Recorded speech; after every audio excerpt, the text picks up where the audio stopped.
Mudando de assunto, o Palácio do Planalto encaminhou ao Congresso Nacional o texto do acordo entre o Mercosul e a União Europeia, assinado no dia 17 de janeiro, no Paraguai. Para ser aprovado internamente, o texto do acordo precisa passar pela Câmara e, em seguida, pelo Senado. E o presidente da Câmara, Hugo Motta, afirmou que a Casa deve analisar o acordo nas próximas semanas. Eu vou agora para lá, para Brasília, onde está o Kenzo Machida, que traz mais detalhes. Kenzo, muito bom dia para você, seja bem-vindo.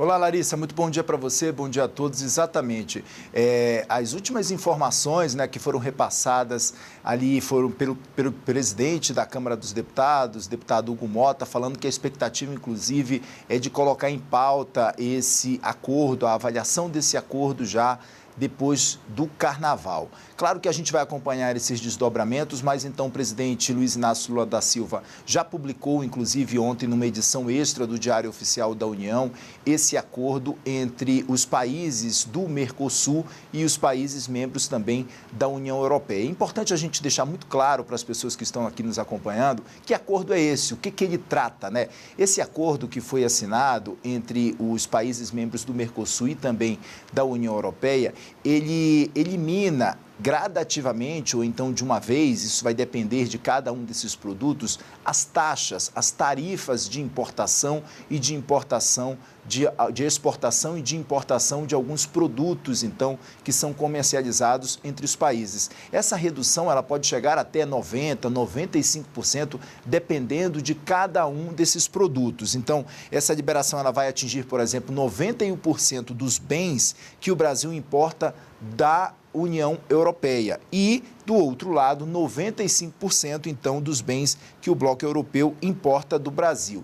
Esse texto foi encaminhado para o Congresso Nacional porque há um trâmite que precisa ser definido aí com a assinatura desse acordo. Esse protocolo é parte, inclusive, das exigências para que o negócio entre em vigor. Além do Congresso brasileiro, esse acordo também precisa ser chancelado, aprovado também pelos parlamentares da Argentina, do Uruguai e do Paraguai, no âmbito do Mercosul, e também pelos 27 Estados-membros, países membros da União Europeia. A tratativa ela foi assinada, como você bem falou, Larissa, em janeiro, em meados de janeiro, dia 17 de janeiro, mas há uma ratificação, uma confirmação, uma garantia, ainda depende de uma aprovação dos parlamentares dos países membros do Mercosul, como eu falei, e também da União Europeia, além do Parlamento Europeu também precisa tratar, então, de todos os detalhes para que esse acordo entre em vigor.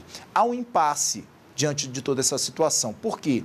Porque logo depois que esse acordo foi assinado, no dia 17 de janeiro, alguns dias depois, dia 21 de janeiro, o Parlamento Europeu aprovou a questão da judicialização do acordo no Tribunal Europeu, que foi motivado, então, por manifestações políticas que questionavam a questão de mecanismos desse acordo que foi assinado em relação a reequilíbrio financeiro entre os países membros e também bases legais dentro desse contrato. Na prática, o que acontece? A análise, inclusive, da Corte da União Europeia pode atrasar que esse acordo entre em vigor. Esse atraso pode levar até um ano para que, de fato, esse acordo entre em vigor. Em reação a essa medida, o governo, então, escalou o presidente do Congresso, que é presidente do Senado também, senador Davi Alcolumbre, para ser o interlocutor, o intermediador dessas negociações com os parlamentares europeus. Alcolumbre e também o presidente da Comissão de Assuntos de Relações Exteriores do Senado, o senador Nelsinho Trade, inclusive devem fazer uma viagem no final de fevereiro, início de março, então, para Bruxelas, na Bélgica, exatamente para tratar desse acordo, para fazer essas negociações com o Parlamento Europeu. E a negociação aqui no Brasil, o questionamento que a gente faz, já que o presidente da República já encaminhou esse texto para o Congresso Nacional, há uma tramitação que vai acontecer aqui dentro do Brasil também. Esse acordo ele começa a ser avaliado, então, na Comissão de Representação Brasileira do Parlamento do Mercosul, né, na Câmara dos Deputados, que é liderada pelo deputado Arlindo Quinalha, do PT de São Paulo. Em seguida, ele vai passar por qual? Por uma comissão, que é a Comissão de Constituição e Justiça, a CCJ, e depois pela Comissão de Defesa e Relações Exteriores também, e na sequência pelo plenário da Câmara dos Deputados. Depois da Câmara dos Deputados, depois que esse texto é aprovado na Câmara dos Deputados, ele segue para o Senado Federal. No Senado, ele passa também por uma comissão, que é a Comissão de Relações Exteriores, e na sequência precisa de uma aprovação também no plenário do Senado Federal. Então, diante de todas essas repercussões, está marcado, inclusive, para amanhã, um jantar na Granja do Torto, né, que é a